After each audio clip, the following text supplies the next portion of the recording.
Welcome back to Frostbitten Tales. Tonight we follow three gator hunters into the heart of a southern swamp.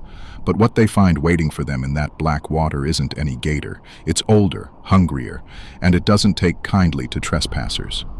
This is the story of the Swamp Devil. My name's Caleb Dixon. I've been hunting gators my whole damn life. Swamps raised me. The mud, the cypress trees, the buzzing of mosquitoes so thick they sound like static in your ears. That's home to me.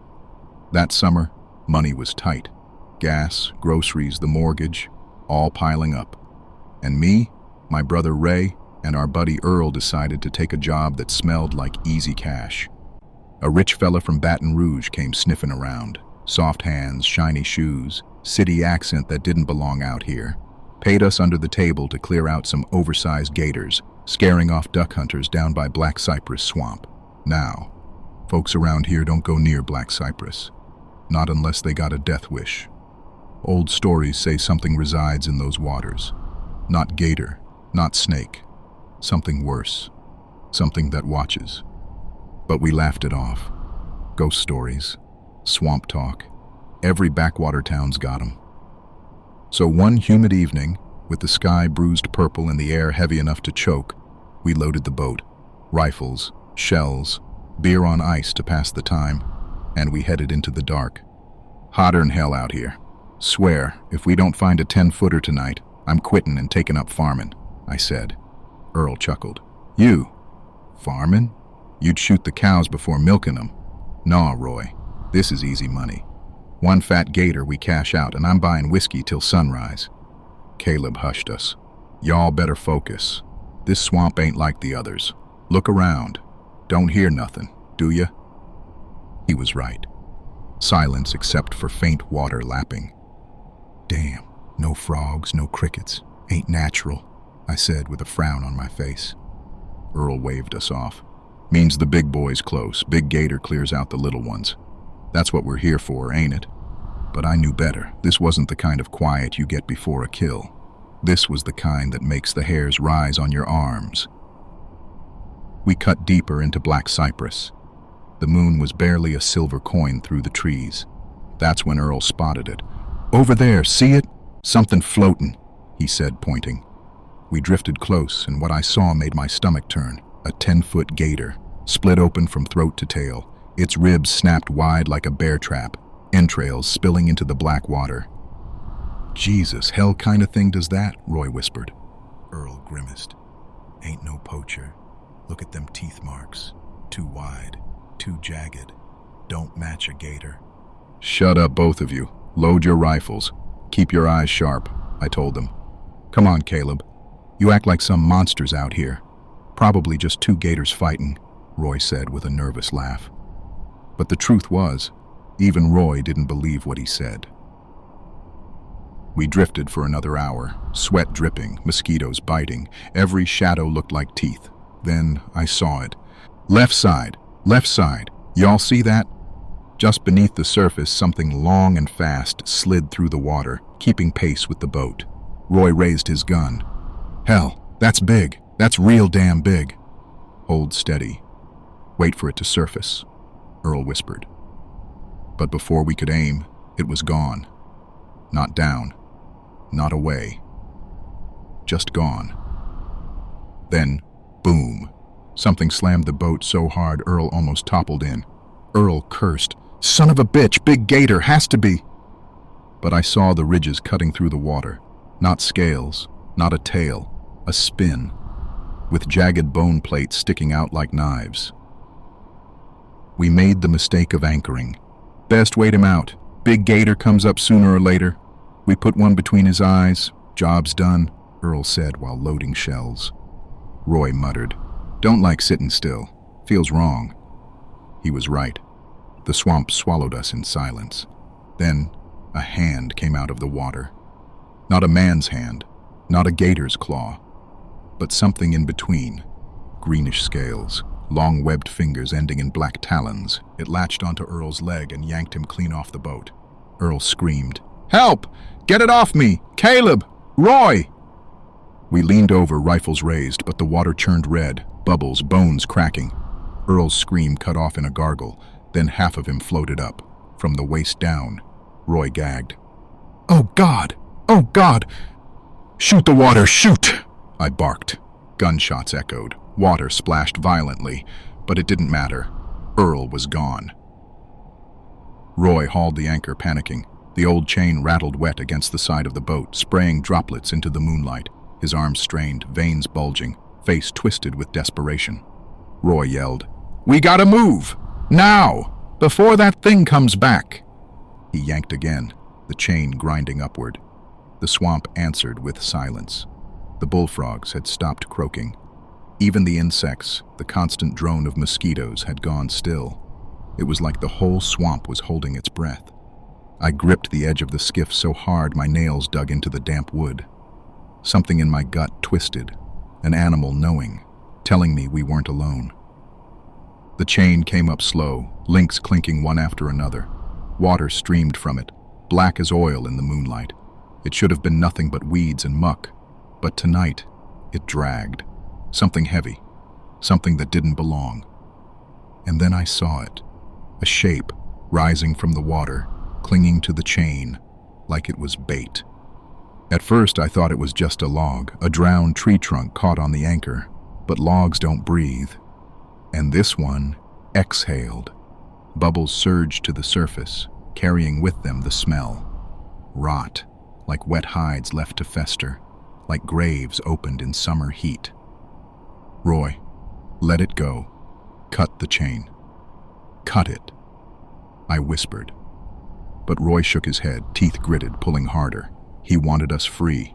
He wanted us alive. And that's when it lifted its face from the swamp. Eyes first, glowing gold, catching the moonlight like two lanterns. Then the snout, long, tapered, lined with teeth so jagged they looked broken until you realized every single one was sharp. Rows and rows like a saw blade grinning. It opened its mouth, and the sound that came out wasn't a hiss. It was a rumble, a rattling thunder rolling up from deep in its chest, vibrating through the hull of the skiff. It hauled itself higher, water streaming off its scaled shoulders. The boat dipped hard under its weight, swamp water lapping the rim. Claws, long, hooked, black as obsidian, scraped across the deck, carving trenches as if the wood were butter. Roy stumbled back, nearly falling. But then his training, or maybe just raw terror, kicked in. He leveled the shotgun, hands shaking. "Die! Die! You son of a bitch!" he screamed. The shots tore into the creature's chest. Scales burst. Black blood sprayed, spattering across my face and shirt, hot and reeking of iron. The thing staggered, but it didn't fall, didn't even slow down. Its eyes locked on Roy, and it roared. The sound was like standing under a storm cloud when it tears itself open. A gator's bellow mixed with rolling thunder, rattling the bones inside me. I dropped to my knees, clutching my ears. I shouted, "Roy, keep firing! Keep firing!" Roy pumped another shell into the chamber, lips pulled back, eyes wide with madness. He aimed, but the creature moved faster. It lashed out, one clawed hand snapping around his head like it was nothing but a melon. "Roy, no!" I screamed, and with a sickening crack, his skull burst in its grip. Blood sprayed my face in a hot mist. Roy's body convulsed once before going limp. The monster yanked him clean off the boat, dragging him into the reeds with a splash that rocked the skiff. The water churned red, then stilled. The only sound left was my breathing, ragged, too loud in the suffocating silence of the swamp. "I'm alone. Oh God, I'm alone," I whispered with tears and blood streaming down my face. I cranked the motor till it screamed, the little skiff jerking forward through black water. Branches whipped across my face, tearing at my skin. The night exploded with noise, engine howling, water splashing, my own breath ragged in my throat. But behind me, the swamp devil came. The boat shuddered with every impact, as if the water itself was alive and trying to drag me under. Something rammed the stern. Wood splintered. The motor kicked sideways, grinding. It wasn't just chasing me, it was playing with me, hurting me. The smell hit next, sulfur and blood, thick in the air, burning my nose, coating my tongue like ash. I gagged, eyes watering, but I couldn't stop.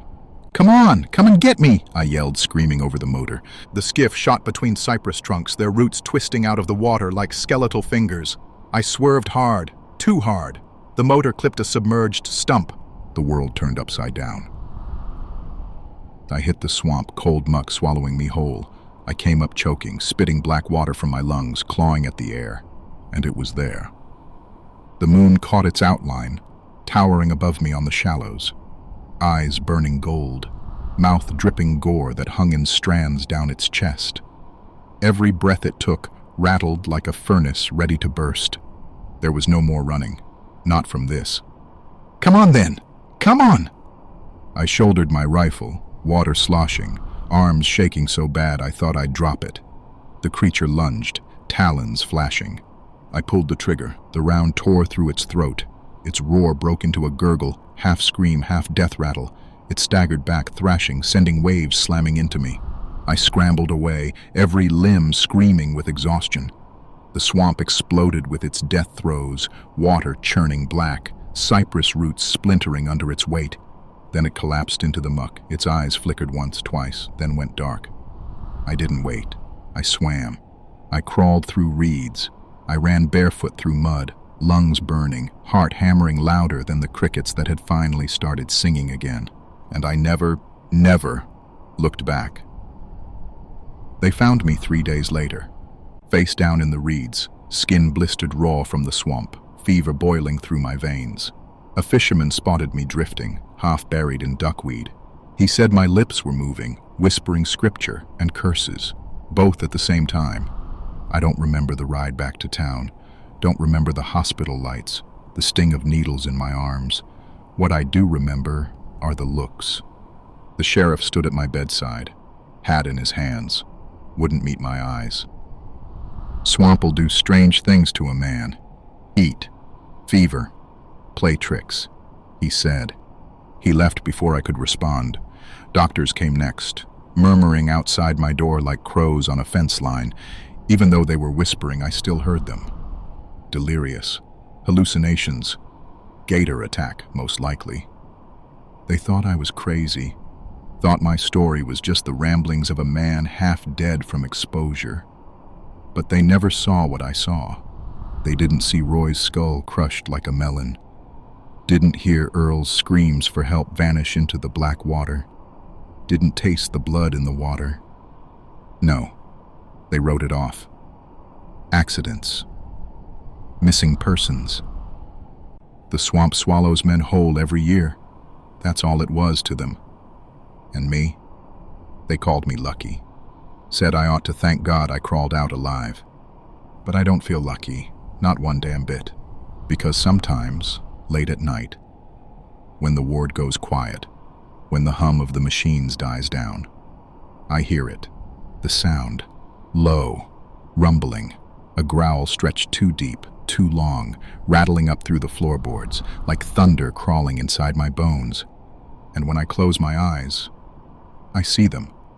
2 burning gold eyes, shining in the dark, watching me from the corner of the room. Unblinking, patient. The swamp devil isn't dead. I know it. The fishermen talk, though they try to keep it quiet. Boats gone missing. Dogs found torn apart along the bank.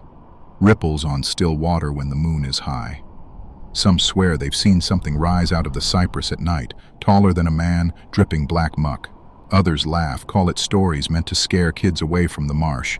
But I know, because I still feel its claws in my dreams. Still hear the crack of Roy's skull. Still taste the swamp water thick with blood. And every time I wake up drenched in sweat, heart pounding like a war drum, I remember its eyes. It's still out there, waiting. You've been listening to Frostbitten Tales. If you enjoyed tonight's story, don't forget to like, comment, and subscribe. And remember, next time you're drifting through a swamp at night, if the water goes still, don't lean over the side. Because what's waiting underneath isn't just gators.